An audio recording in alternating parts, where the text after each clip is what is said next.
Kalat ngayon sa social media ang video ng isang lalaking todo bigay sa pagli-lip sync ng isang sikat na awitin sa loob ng jeep. Balita hatid ni Mariz Umali.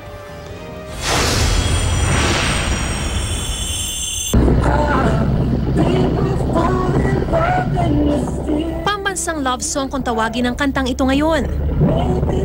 Kaya paano na lang kung marinig mo ito sa jeep?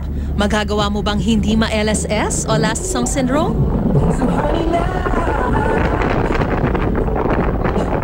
Sa viral videong ito, tila binigyang katarungan ni Kuya lahat ng beses na narinig natin ang ating paboritong kanta sa jeep, pero hindi tayo nakasabay. Feel na feel ang pag-lip sync. Sabi ni John, matagal na raw niyang ginagawa ang pag-lip sync ng mga kanta sa jeep. Pero di raw niya inasahang aabot ng mahigit 1 milyon ang kanyang views sa loob lang ng ilang araw matapos itong ma-post. Siyempre, unang-una sa lahat, siyempre may pagkainis ang lola mo na, ay, kaloka ka ati! Akala ko nagte-text kayo pala. Kinukunan mo ako, ma'am. Pero naisip ko, at one moment, pero on the other hand, since papunta ka naman sa karnabal, pwedeng gagamitin ko ang video na ito para i-promote yung gagawin ko sa Saturday. Hindi raw maiwasan na iba-iba ang maging reaksyon sa kanya ng mga kaharap at katabi sa jeep. Pero deadma lang daw, dahil may mahalaga naman siyang layon sa kanyang ginawa. Pero on my part, I just wanna bring interactions with the people.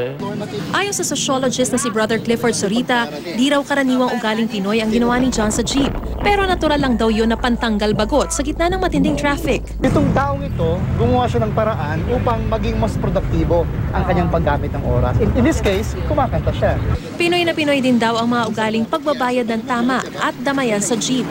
One is trust. When you read a jeepney, there is this implied na you will pay yung driver. Ikalawa, there is implied na may tulungan kayo sa jeep sapagkat mahaba yan eh.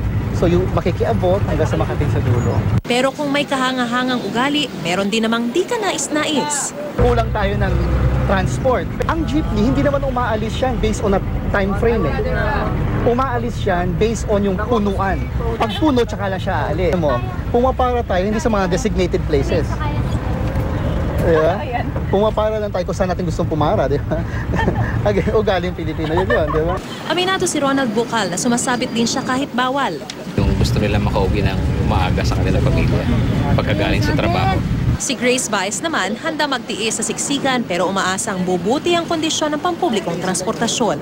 We wish din na hindi masyadong masikip. Ayun. Nakakaupo rin lang lahat ng maayos, lalo na pag malayo.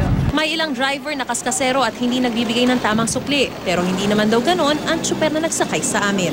Eh yung hindi nagsusukli ng tama? Ayun lang. Ganon ba kayo? Hindi ho Hindi mo na may ayos kung magbababa ka ng pasahero. Para kumita?